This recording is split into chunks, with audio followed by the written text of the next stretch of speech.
नमस्कार दोस्तों।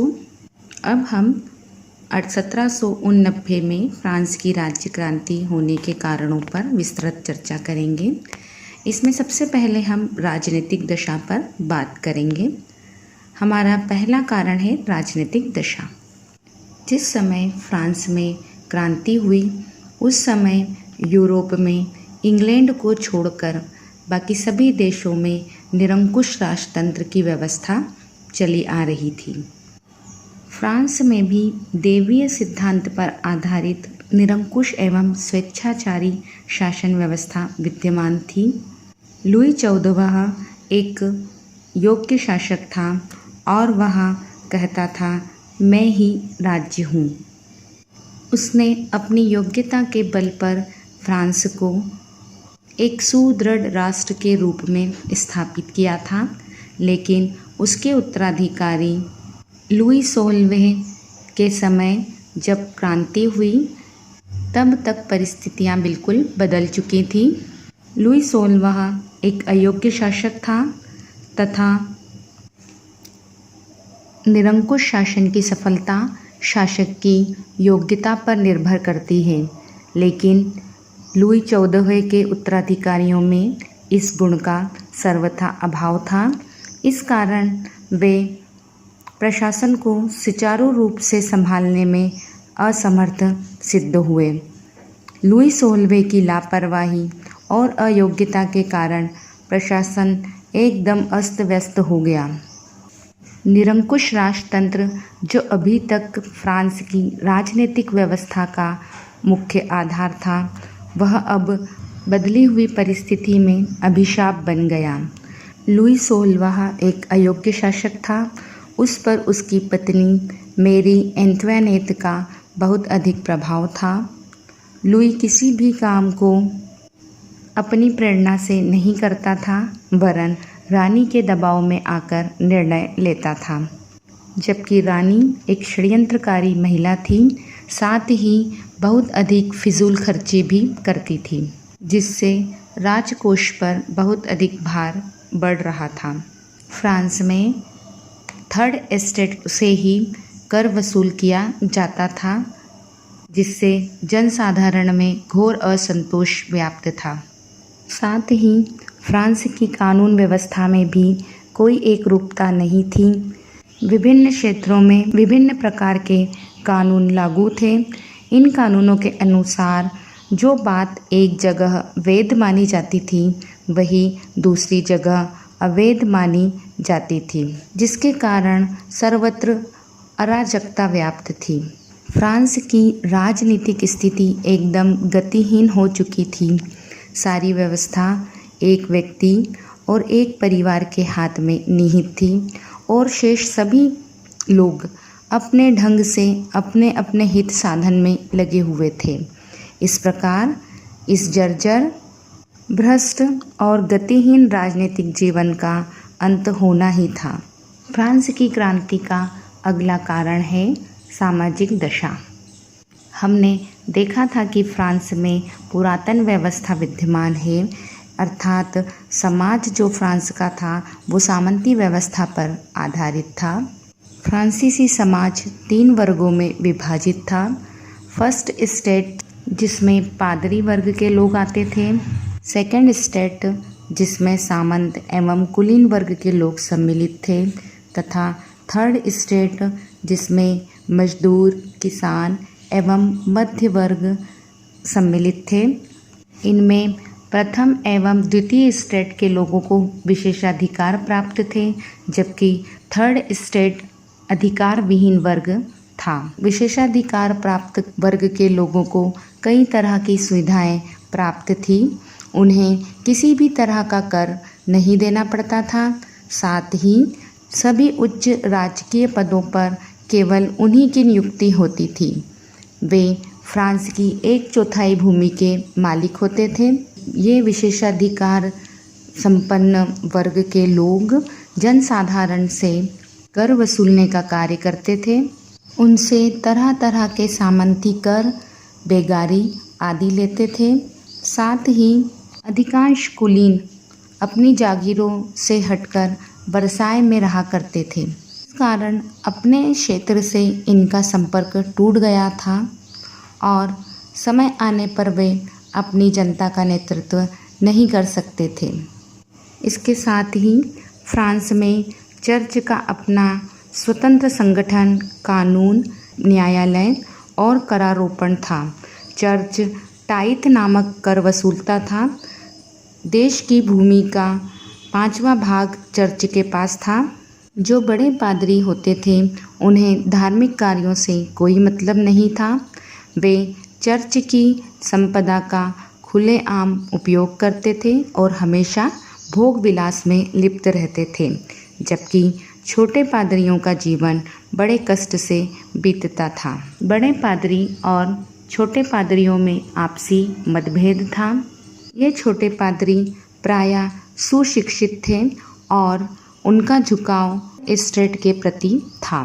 फ्रांस का जो तृतीय एस्टेट था वह विशेषाधिकार विहीन वर्ग था।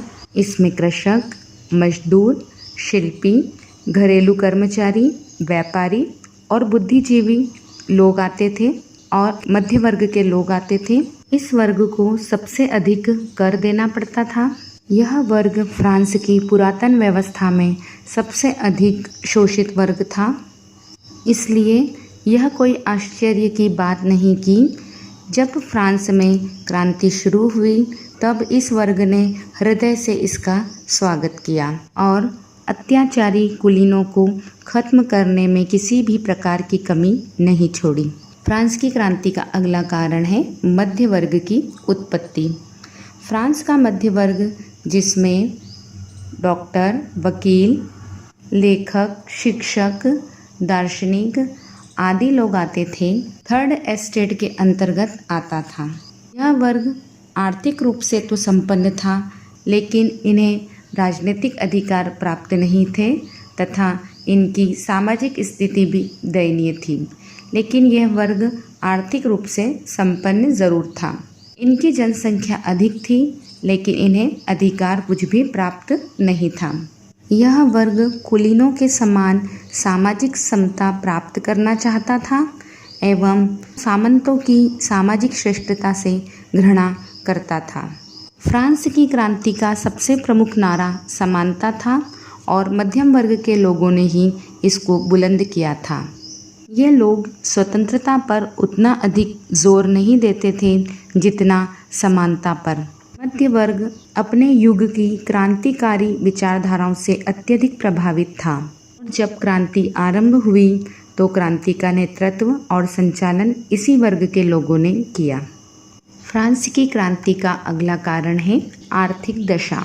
18वीं शताब्दी के उत्तरार्ध तक आते आते फ्रांस की आर्थिक स्थिति अत्यंत दयनीय हो चुकी थी, जिसका मूल कारण विदेशी युद्धों में बढ़ चढ़कर भाग लेना, राजमहल के अपव्यय और दोषपूर्ण कर प्रणाली थी। फ्रांस में कर देने का कार्य केवल साधारण वर्ग के लोग ही करते थे, जबकि कुलीन तथा पादरी वर्ग के लोगों को इससे पूर्ण मुक्ति मिली हुई थी। किसानों को कई तरह के कर देना पड़ते थे। कर वसूल करने का और निर्धारित करने का तरीका अन्यायपूर्ण था। करों की वसूली का काम प्रायः ठेकेदारों को दे दिया जाता था, जो मनमानी से कर वसूल करते थे। इससे जनता अत्यधिक असंतुष्ट थी। साथ ही फ्रांस का राज परिवार मितव्ययिता से काम नहीं ले रहा था। खजाना खाली होने पर सरकार की ओर से कर्ज लिया जाने लगा। इस कारण करों से जो आमदनी होती थी उसका आधे से अधिक भाग कर्ज के ब्याज को चुकाने में खर्च हो जाता था। इस तरह राज्य सदैव दिवालियेपन की स्थिति में रहता था। इसी बीच एक गंभीर संकट फ्रांस में उत्पन्न हो गया। फ्रांस को 1787 ईस्वी में खराब पैदावार का सामना करना पड़ा। अन्न का अभाव, खाद्यान्नों की तेजी से बढ़ती हुई कीमतें, वस्त्र उद्योग में गिरावट तथा शहरों में बढ़ती हुई बेरोजगारी से देश की आर्थिक स्थिति और अधिक दयनीय हो गई। इन आर्थिक कठिनाइयों ने 1789 ईस्वी की क्रांति में अपना महत्वपूर्ण योगदान दिया। हालांकि इस स्थिति से निपटने के लिए तत्कालीन शासक लुई 16वें ने वित्त मंत्रियों की नियुक्ति की। इन सभी मंत्रियों ने सुझाव दिया कि आर्थिक स्थिति को सुधारने के लिए तीनों वर्गों पर अर्थात प्रथम एवं द्वितीय स्टेट पर भी कर लगाना चाहिए। लेकिन प्रथम एवं द्वितीय स्टेट ने कर देने से इनकार कर दिया। साथ ही निहित स्वार्थों के दबाव में आकर लुई 16वें को वित्त मंत्रियों को बर्खास्त कर देना पड़ा। अब राजा के समक्ष एक ही विकल्प रह गया था कि स्टेट जनरल की बैठक को बुलाया जाए, और इसी बैठक ने क्रांति को जन्म दिया। क्योंकि पिछले 175 वर्षों से स्टेट्स जनरल का एक भी अधिवेशन नहीं हुआ था। स्टेट्स जनरल की बैठक बुलाए जाने से जन सामान्य को सुधारों की आशा उत्पन्न हुई। स्टेट्स जनरल ने विशेषाधिकार वर्ग और अधिकार विहीन वर्ग के प्रतिनिधियों को आमने सामने लाकर खड़ा कर दिया, जिससे उनके बीच में संघर्ष होना निश्चित था, और इसी संघर्ष ने क्रांति का रूप धारण कर लिया। क्रांति का अगला कारण है दार्शनिकों का योगदान।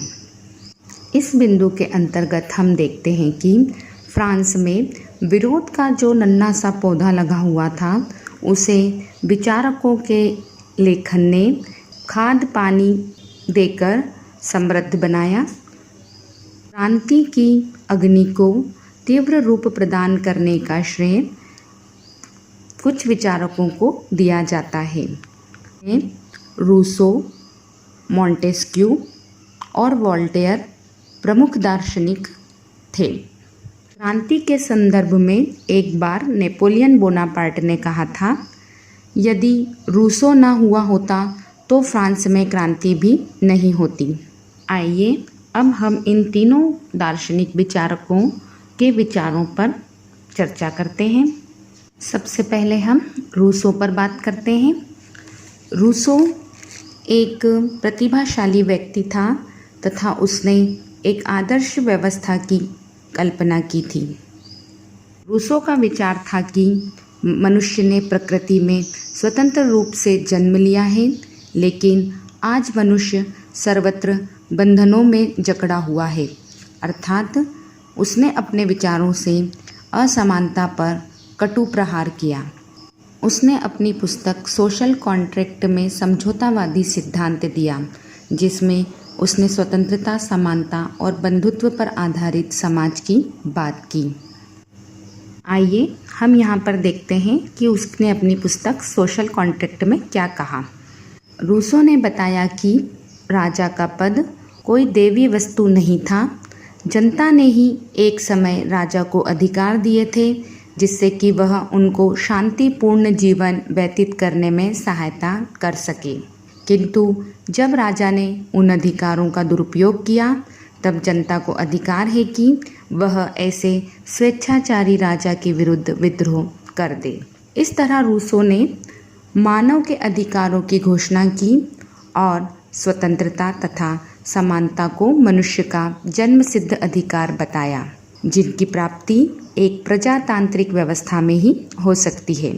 अतः राजतंत्र के स्थान पर रूसो प्रजातंत्र की स्थापना पर बल देता है और कहता है कि यदि राजा प्रजा को यह अधिकार नहीं देता है तो प्रजा उसे लड़कर इन अधिकारों को प्राप्त कर सकती है, या प्रजा को राजा से लड़कर इन अधिकारों को प्राप्त करना चाहिए।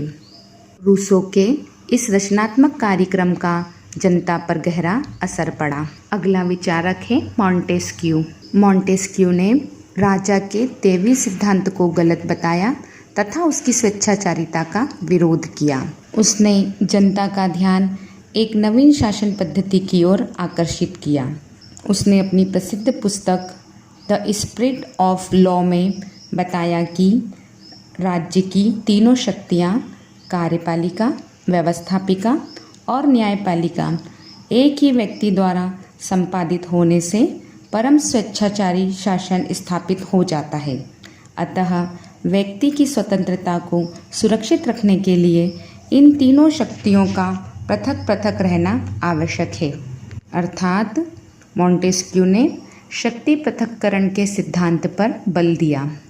उसने इंग्लैंड की शासन प्रणाली को आदर्श मानकर सरकार के तीनों प्रमुख अंगों के पृथक्करण पर जोर दिया। अगला महत्वपूर्ण विचारक है वोल्टेयर। वोल्टेयर ने तत्कालीन धार्मिक व्यवस्था और चर्च पर प्रहार किया। उसने अपने व्यंग्यात्मक लेखों द्वारा पादरियों के भ्रष्टाचार और दुष्चरित्रता का भांडाफोड़ दिया।